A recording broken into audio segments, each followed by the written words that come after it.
Shalom, selamat malam. Renungan malam Sabda Bina Umat Minggu 22 Mei 2022. Firman Tuhan malam ini terambil dari Yohanes 4 ayat 11 sampai 26. Demikian firman Tuhan. Kata perempuan itu kepadanya, "Tuhan, engkau tidak punya timba dan sumur ini amat dalam. Dari manakah engkau memperoleh air hidup itu?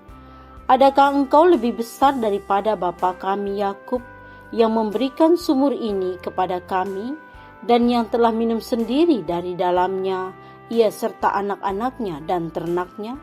Jawab Yesus kepadanya, "Barang siapa minum air ini, ia akan haus lagi. Tetapi barang siapa minum air yang akan kuberikan kepadanya, ia tidak akan haus untuk selama-lamanya.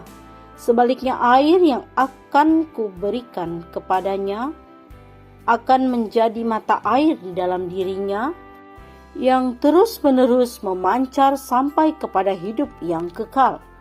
Kata perempuan itu kepadanya, "Tuhan, berikanlah aku air itu supaya aku tidak haus dan tidak usah datang lagi ke sini untuk menimba air." Kata Yesus kepadanya, "Pergilah, panggillah suamimu dan datang ke sini." Kata perempuan itu, "Aku tidak mempunyai suami." Kata Yesus kepadanya, "Tepat katamu bahwa engkau tidak mempunyai suami, sebab engkau sudah mempunyai 5 suami, dan yang ada sekarang padamu bukanlah suamimu. Dalam hal ini engkau berkata benar." Kata perempuan itu kepadanya, "Tuhan, nyata sekarang padaku bahwa engkau seorang nabi.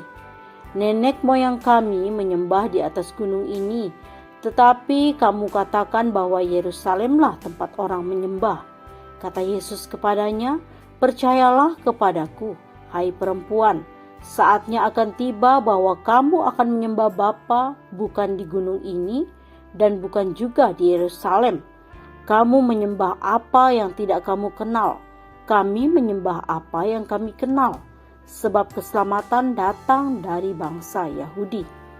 Tetapi saatnya akan datang dan sudah tiba sekarang, bahwa penyembah-penyembah benar akan menyembah Bapa dalam roh dan kebenaran, sebab Bapa menghendaki penyembah-penyembah demikian. Allah itu roh dan barang siapa menyembah Dia, harus menyembahnya dalam roh dan kebenaran." Jawab perempuan itu kepadanya, "Aku tahu bahwa Mesias akan datang, yang disebut juga Kristus. Apabila ia datang, ia akan memberitakan segala sesuatu kepada kami." Kata Yesus kepadanya, "Akulah Dia yang sedang berkata-kata dengan engkau." Demikianlah firman Tuhan. Renungan malam ini bertema menerapkan kasih dan kebenaran. Mona bukan nama asli. Usia 14 tahun dipaksa kawin karena tekanan ekonomi akibat pandemi. Ibunya menyesal. Mona menjadi korban kekerasan suaminya 18 tahun, lalu minta cerai. Setahun kemudian Mona dikawinkan lagi dengan laki-laki berusia 30 tahun lebih tua, tetapi meninggal karena kecelakaan. Mona kawin lagi dengan duda tanpa anak 3 tahun kemudian. Namun kemudian ia diceraikan karena tak kunjung hamil. Tak lama Mona dipinang sebagai istri kedua. Akibat depresi, Mona lari ke Jawa menjadi pekerja rumah tangga, tapi alami kekerasan seksual dari majikannya. Kisah getir ini nyata, bukan dongeng. Dialog Tuhan Yesus di pinggir sungai tidak berfokus menghakimi urusan pribadi perempuan Samaria yang getir itu. "Pergilah, panggillah suamimu."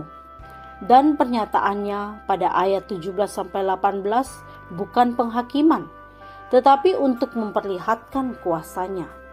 Benarlah, pernyataan dan pengetahuannya itu membuat perempuan ini mengalami tremendum et fascinosum, atau pengalaman iman yang menggetarkan dan mengagumkan hingga mengakuinya sebagai nabi dan Mesias.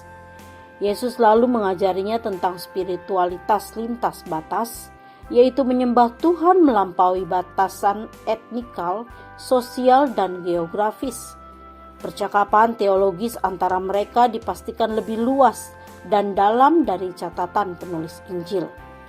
Kisah Mona dan perempuan Samaria mengajari kita, para penyembah dalam roh dan kebenaran, untuk tidak bergegas, menstigma tanpa memahami pergulatan dan kegetiran hidup sesama.